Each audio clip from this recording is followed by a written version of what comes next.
Voces Ciudadanas.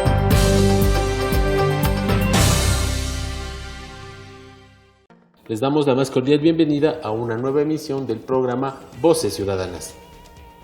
Soy Mauro Pilatase y a través de este medio de comunicación compartiremos con ustedes las principales actividades ejecutadas por el Consejo de Participación Ciudadana y Control Social.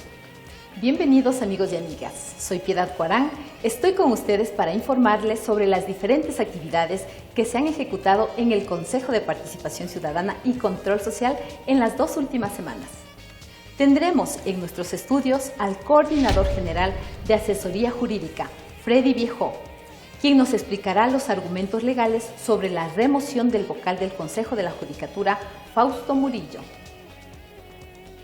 Además, nos acompañará la consejera del Consejo Nacional Electoral, Mérida Elena Nájera, quien fue principalizada por el Consejo de Participación Ciudadana y Control Social en reemplazo de Luis Verde Soto.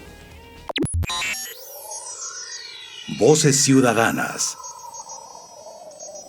La mayoría del Pleno del Consejo de Participación Ciudadana y Control Social, en cumplimiento de disposiciones legales, removió a Fausto Murillo como vocal del Consejo de la Judicatura, pues tenía impedimento para ejercer cargo público.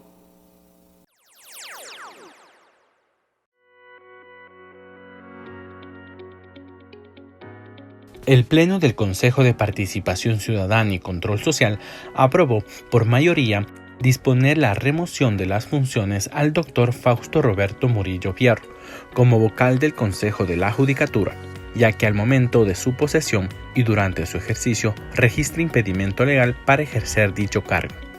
La decisión se tomó una vez conocido el oficio enviado por el ministro de Trabajo Edgar Ich y el informe de la Coordinación Jurídica, que indica que se verificó que el doctor Murillo consta registrado con impedimento para ejercer cargo público por compensación por renuncia voluntaria. El doctor Murillo dijo ante el Pleno del CPCCS que efectivamente, al momento de posesionarse como vocal del Consejo de la Judicatura, registraba impedimento legal para poder ejercer cargo público. Y levanto la moción que, atento a la petición del abogado Andrés Ich Pérez, ministro de Trabajo, en el oficio 0160 o de fecha 20 de abril, que el impedimento verificado por el señor ministro proviene de una inhabilidad de origen. Esto quiere decir una inhabilidad insubsanable, por lo que mociono acoger el informe de la Coordinación Jurídica, la Coordinación General de Asesoría Jurídica, que recomienda la remoción del doctor Fausto Roberto Murillo Fierro, vocal del Consejo de la Judicatura.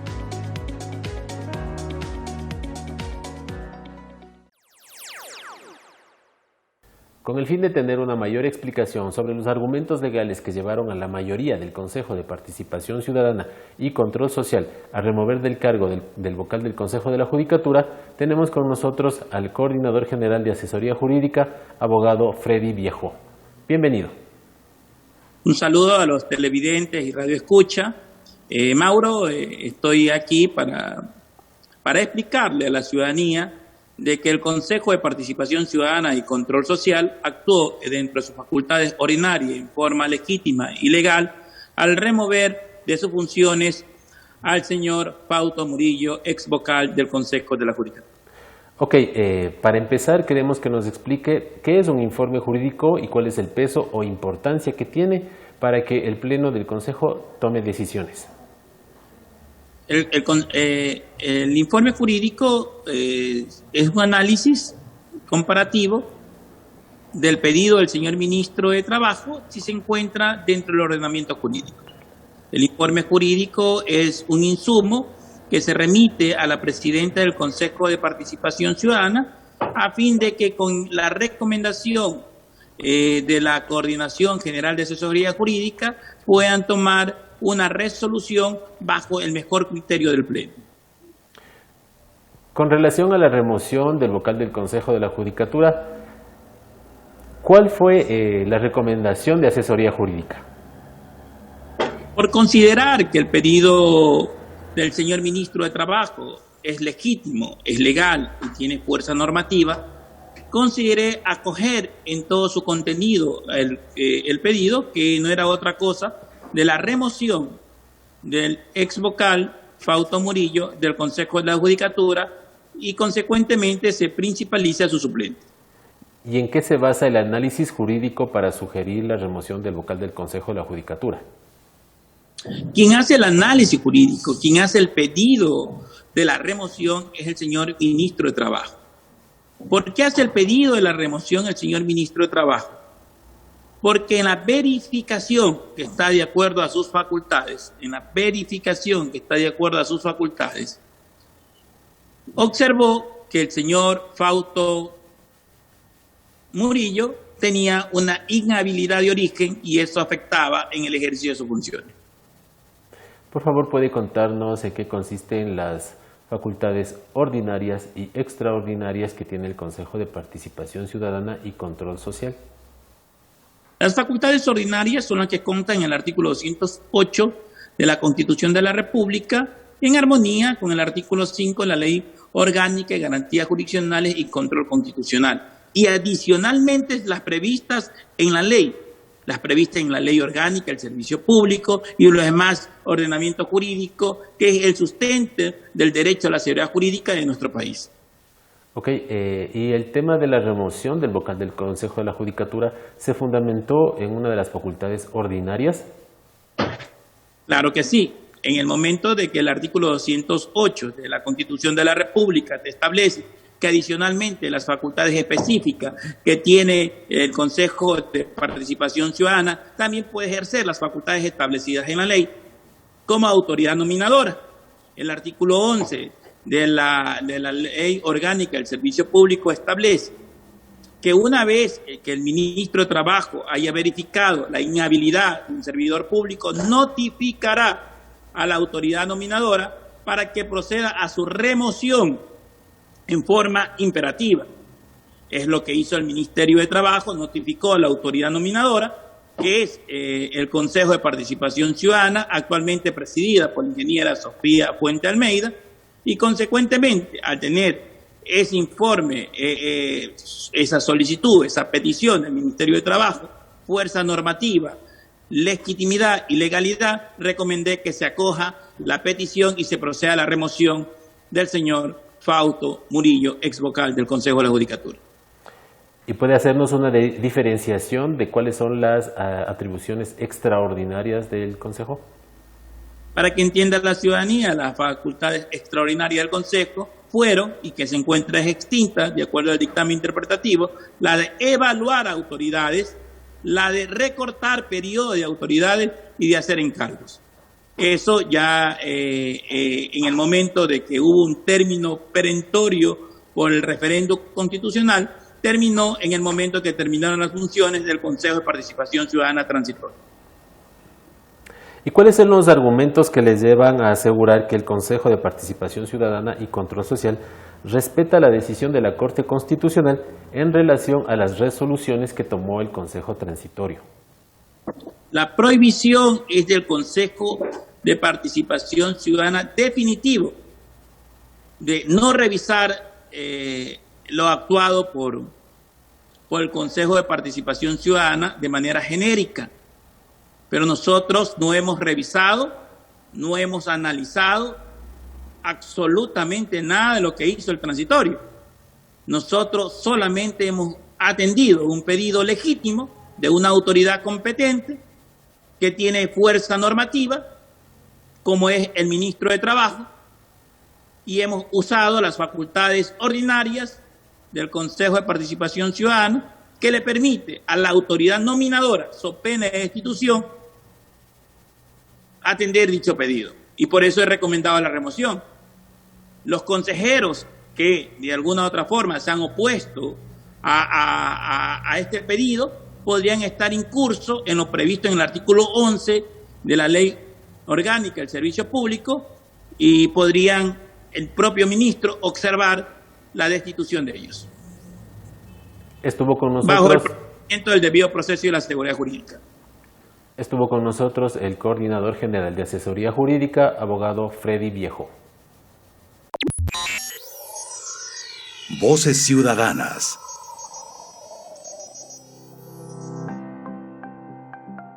¿Sabías que La participación ciudadana es una herramienta indispensable de la transparencia. La ciudadanía propone, conoce, vigila y fiscaliza las acciones de las autoridades. Participar es tu derecho. Los derechos no se negocian.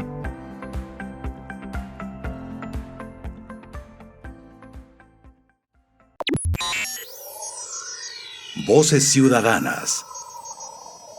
Luego de conocida la renuncia del consejero del Consejo Nacional Electoral, Luis Verde Soto, el Pleno del Consejo de Participación Ciudadana y Control Social, en cumplimiento de sus atribuciones constitucionales y legales, principalizó a la consejera Mérida Elena Nájera.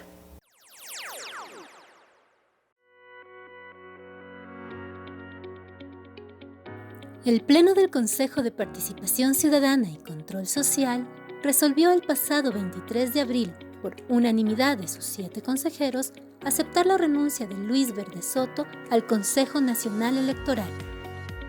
La resolución se dio una vez aprobado el informe jurídico donde se señala que, conforme a la normativa vigente, procede principalizar a quien obtuvo la primera consejería suplente durante el concurso de méritos y oposición correspondiente. Mérida Elena Nájera Moreira es quien ocupaba la primera vocalía suplente de acuerdo con el concurso realizado por el Consejo de Participación Ciudadana Transitoria. Una vez notificado con esta resolución, el Consejo Electoral posesionó a la nueva consejera.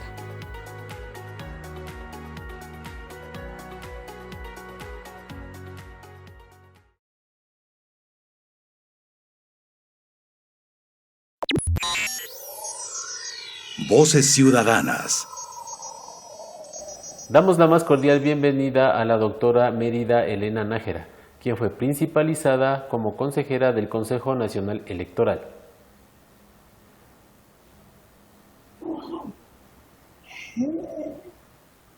Me identifico como montuvia, promotora de los derechos de las mujeres y su empoderamiento en los diferentes roles dentro de la sociedad, especialmente en los temas que tienen que ver con la participación activa en la política.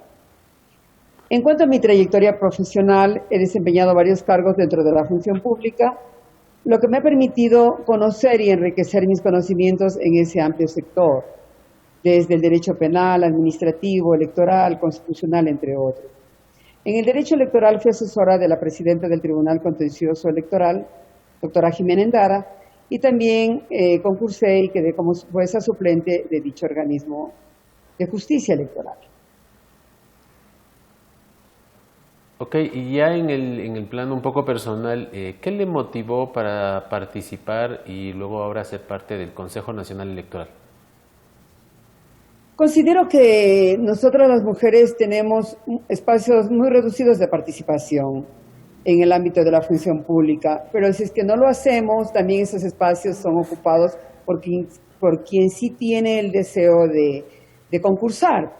Bajo esa premisa, considero que las personas o las mujeres que de una u otra forma hemos sido gestoras de muchos cambios a favor de la mujer, tenemos este deber cívico de contribuir con el país, con nuestro conocimiento, con nuestra capacidad y sobre todo con una línea de convicción que a mí me compromete y me caracteriza, es la honestidad.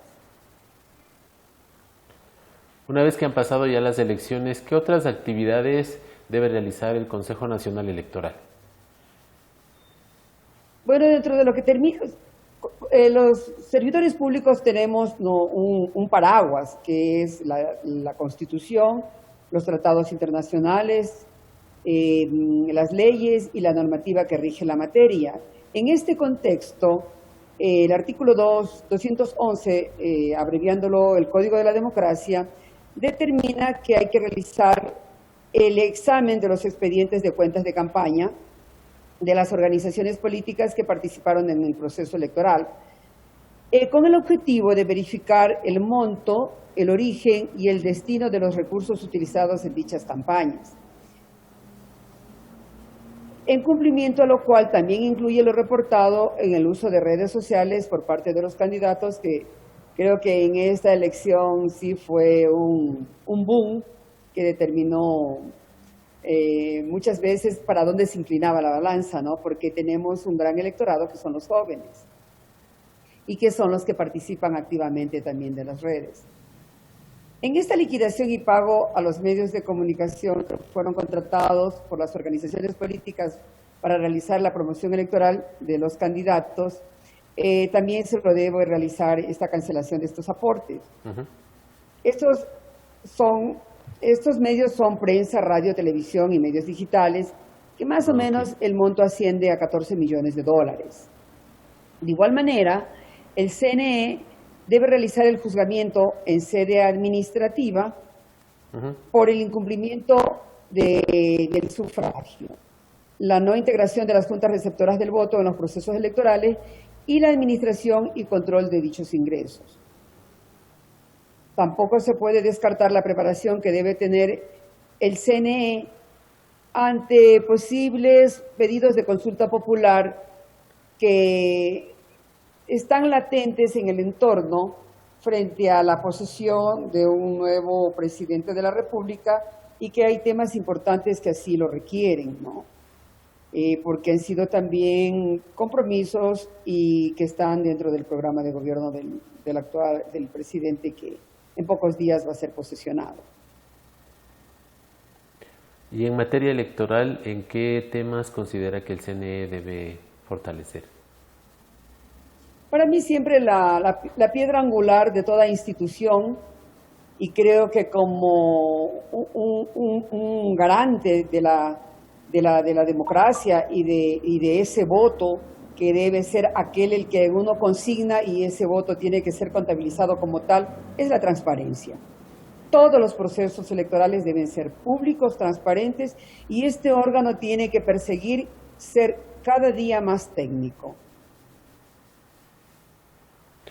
Ya, hubo una diferencia entre la primera y la segunda vuelta en cuanto al tema de resultados. Se hizo un mejor trabajo.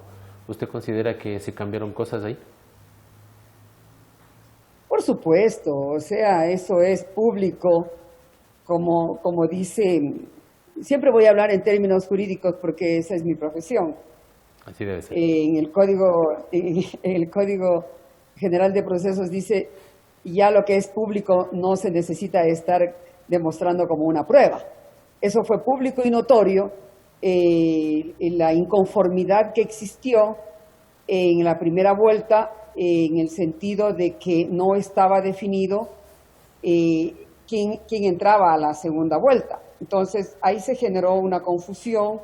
También hubieron en algunas provincias muchas actas con inconsistencias, que estas fueron superadas con una mayor capacitación que se dieron a los que se integraban las juntas receptoras de voto. Entonces, en ese sentido, incluso la información de quién era el candidato y ganador en la presidencia del binomio ganador, creo que superó la expectativa, ¿no?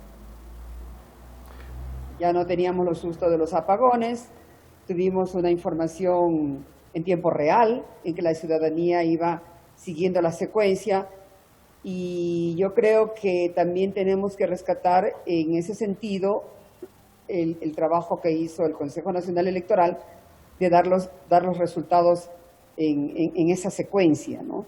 Y que, por último, terminó en que esto no produjo lo que siempre aquí en el país, al candidato perdedor siempre le queda la sensación de fraude, y parece que este tufo en la atmósfera que se venía, que de pronto que estábamos acostumbrados a siempre escuchar al perdedor, no se dio. Más vale, tuvimos que vivir, creo que, situaciones democráticas, como es el felicitar el perdedor al ganador y el otro recibir la llamada. Yo creo que fue un acto democrático que eso nos va consolidando y nos va determinando que vamos hacia un camino hacia la madurez democrática. ¿Y cómo vio usted el tema de la participación ciudadana en el último proceso electoral? Considero que esto de la pandemia siempre nos tenía una expectativa, dado que en algunos países que también se iban a dar elecciones, se suspendieron por el tema de considerar que es un foco de contagio el que concurrir masivamente a las urnas.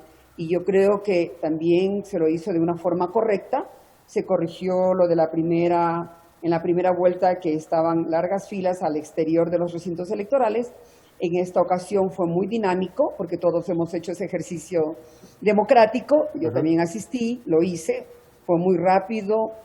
En ese sentido, creo que se tomaron las medidas necesarias para evitar este contagio que hemos tenido y que de una u otra forma nosotros no sabemos a dónde es que a veces se producen estos focos.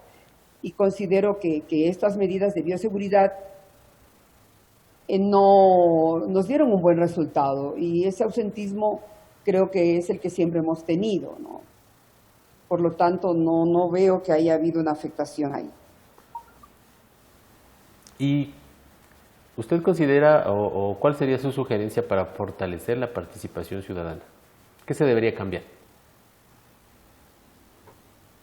El tema del país en su conjunto como institucionalidad es el tema de la credibilidad. Entonces nosotros creo que tenemos que hacer un ejercicio diario de que la ciudadanía vuelva a creer en las instituciones. Y aquellas instituciones que tienen una responsabilidad muy grande, como es el Consejo Nacional Electoral, de garantizar procesos electorales transparentes. En ese contexto es que la misma ciudadanía se empodere de los temas y que no dejen que solamente sean los servidores públicos los que tienen este papel protagónico. Yo creo que el trabajo y el empoderamiento de la ciudadanía en estos roles y el exigir la rendición de cuentas permanente es la que va a ayudar a que se hagan, a que las instituciones se vean fortalecidos, y que no importa el día de mañana que haya este relevo de consejeros, en el caso que en este momento nos asiste, sino que quede la institucionalidad, queden las políticas ahí sentadas, y que haya que cambiar aquello que nos resulte que es para mejorar, pero no hacer un cambio en que signifique una regresión incluso de derechos, que la misma Constitución lo determina, que es inconstitucional todo lo que genere una regresión de derechos. Por lo tanto, yo sí considero que las instituciones tienen que robustecerse desde el conjunto que la conforman, los técnicos. Yo creo que hay un espacio de personas, de ciudadanos que conforman el Consejo Nacional Electoral, que ya vienen con varios procesos, y garantizarles su estabilidad, garantizarles una buena remuneración y garantizarles el trato, que lo más importante, el trato como seres humanos. Todas esas propuestas que usted nos hace, toda esa reflexión que usted realiza, ayudaría a que procesos futuros democráticos, pese a la limitación de la pandemia, puedan contribuir a un mejor involucramiento de la ciudadanía.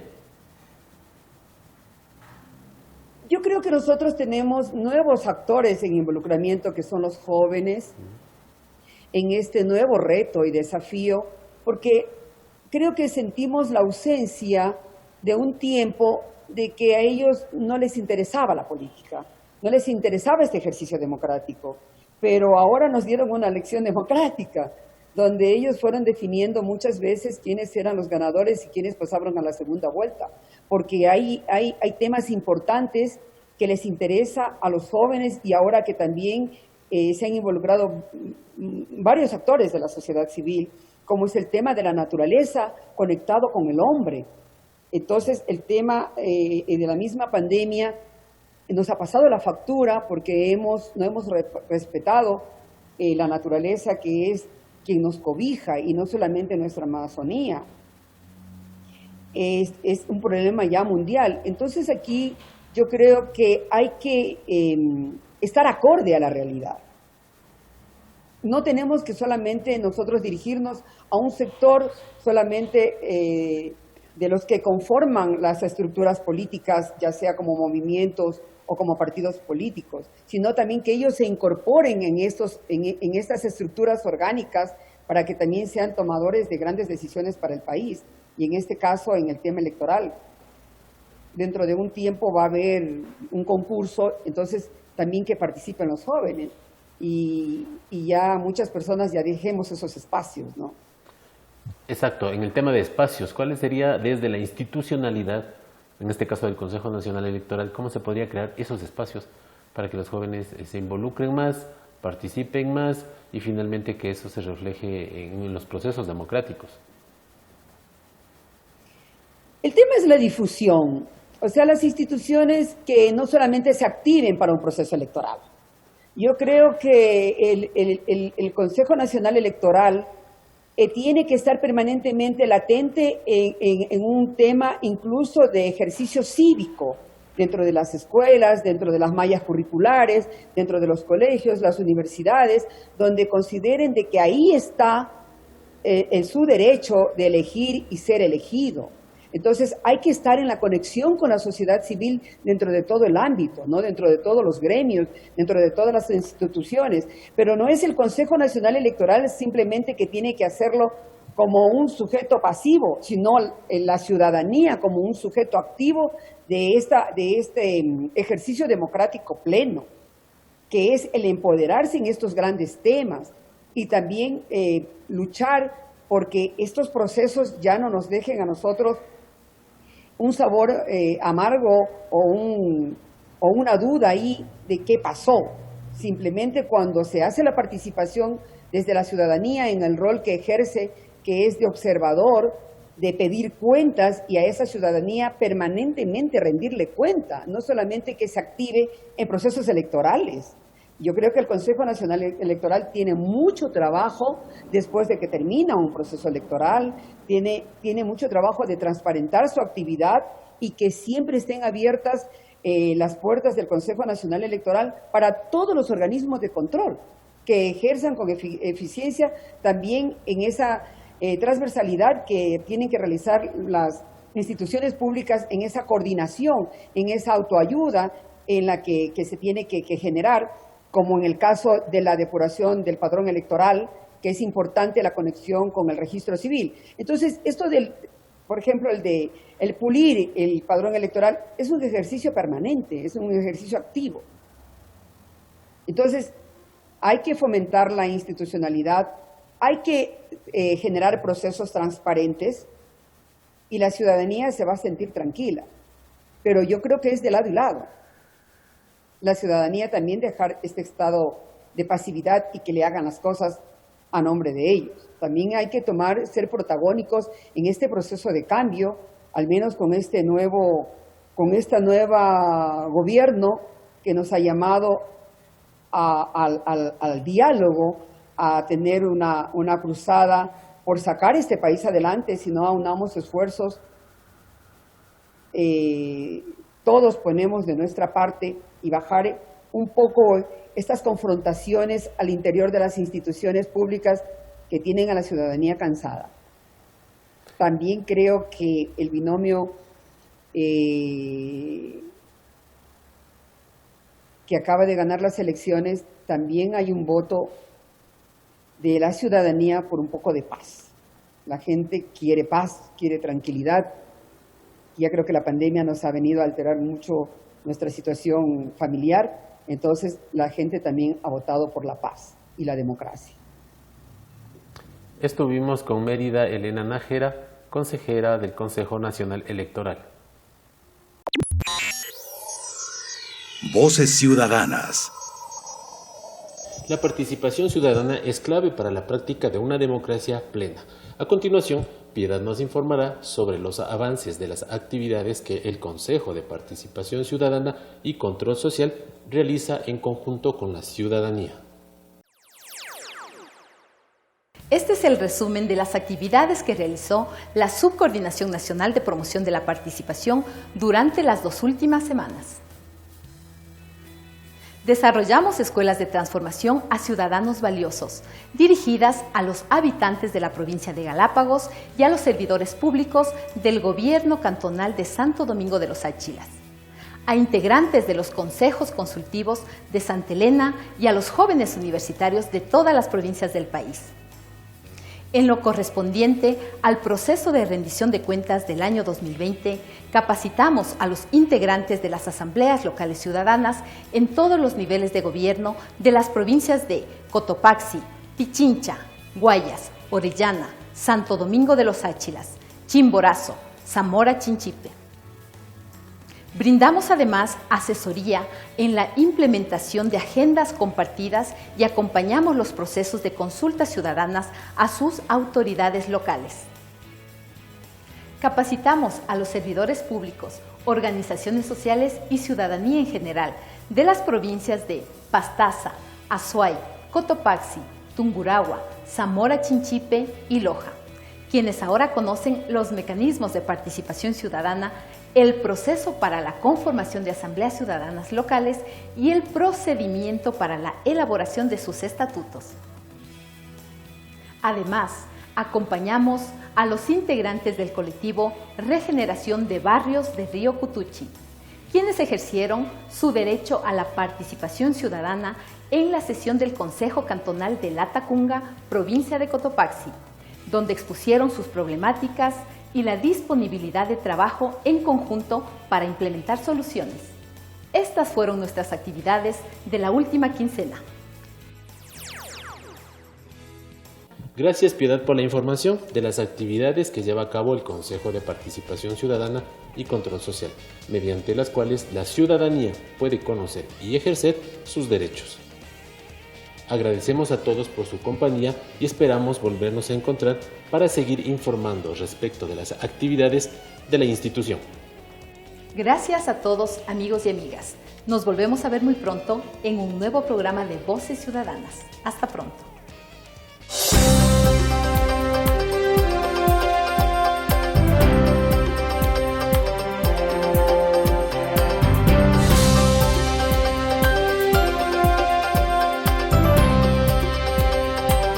Voces Ciudadanas.